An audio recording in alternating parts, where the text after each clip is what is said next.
Je suis sûre que tu as déjà ouvert ton frigo ou ton placard à 17 h, mais sans savoir vraiment ce que tu cherchais. T'as faim, mais t'as pas forcément envie de manger n'importe quoi non plus. Et le problème avec la plupart des snacks comme celui-ci, c'est qu'ils ne te rassasient pas vraiment. 20 minutes après, tu as de nouveau faim et tu te retrouves encore une fois devant ton frigo. Aujourd'hui, je te montre 3 recettes ultra gourmandes et rapides à préparer et qui te tiennent vraiment jusqu'au dîner. Chaque recette te demande moins de 20 minutes de préparation et je te garantis que tu ne pourras plus t'en passer. La dernière recette, c'est vraiment ma recette coup de cœur et je pense que tu comprendras vite pourquoi. D'ailleurs, n'hésite pas à la fin de cette vidéo à me dire dans les commentaires quelle est la recette que tu auras préférée. Allez, c'est parti, on passe en cuisine. On commence par un pudding de chia au chocolat et pour cela on aura besoin de 15 g de graines de chia auxquelles on va ajouter environ 150 ml de lait. Vous pouvez utiliser le lait que vous voulez. Ici j'ai mis du lait de riz, ensuite je viens mettre 2 cuillères à café de cacao en poudre non sucrée et on va venir mélanger le tout pour que ce soit bien homogène. J'y ajoute une touche de sirop d'agave puisque le cacao est non sucré et je mélange de nouveau pour bien répartir le sirop d'agave dans la préparation. Ça part pour toute une nuit au frigo. Sinon, vous pouvez le laisser minimum 2 heures. Et à la sortie, on a les graines de chia qui ont plutôt bien gonflé, figé. Et sur le dessus, j'y ajoute des petites framboises que j'ai décongelées. Et vous pouvez mettre le fruit que vous voulez.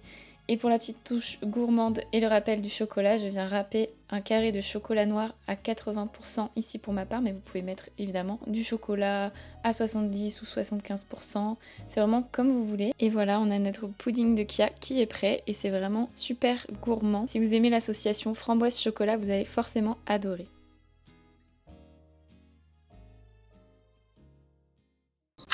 On passe maintenant aux Energy Balls. Donc pour cela, on va venir mettre 3 à 4 dattes dénoyautées dans un blender. On mixe le tout, il faut que ça fasse une sorte de pâte comme sur la vidéo. Et ensuite, on va venir les ajouter à 40 g de flocons d'avoine. Ici, les quantités, c'est pour environ 1 à 2 personnes, donc vous adaptez en fonction du nombre que vous êtes. Donc on met notre pâte de dattes avec les flocons d'avoine. À côté de ça, on vient concasser des noisettes. Mais bien évidemment, vous pouvez mettre l'oléagineux que vous préférez.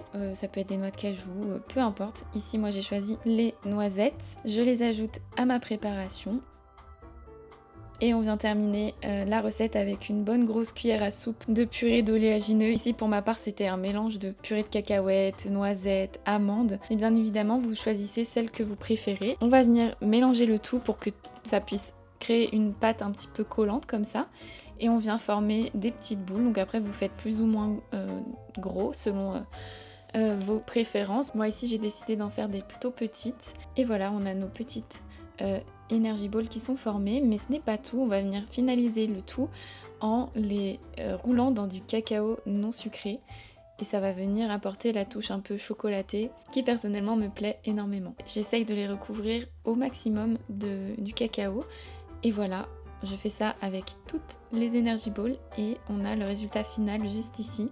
Je vous conseille de les mettre un petit peu au frais, histoire que ça fige bien, et puis pour le côté un petit peu frais aussi au moment de la dégustation, mais bien évidemment ce n'est pas obligatoire.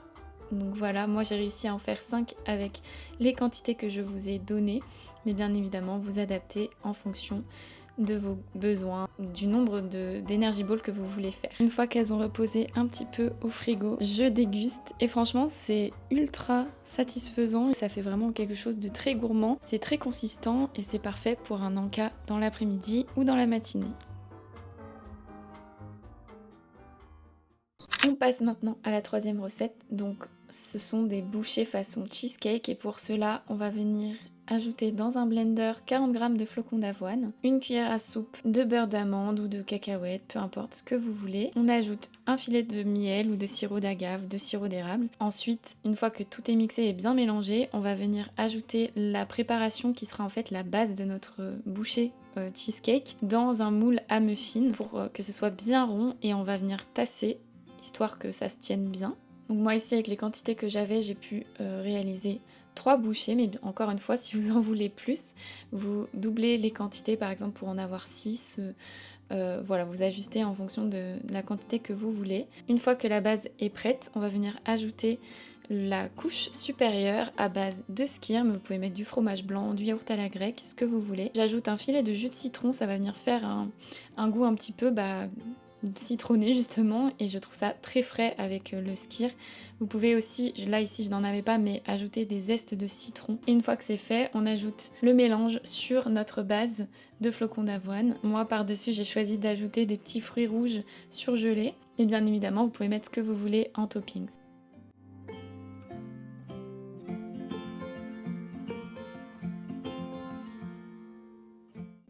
Donc voilà le résultat, et une fois que c'est fait, on va venir les laisser reposer un petit peu au frais, minimum 1 heure pour que ça prenne bien.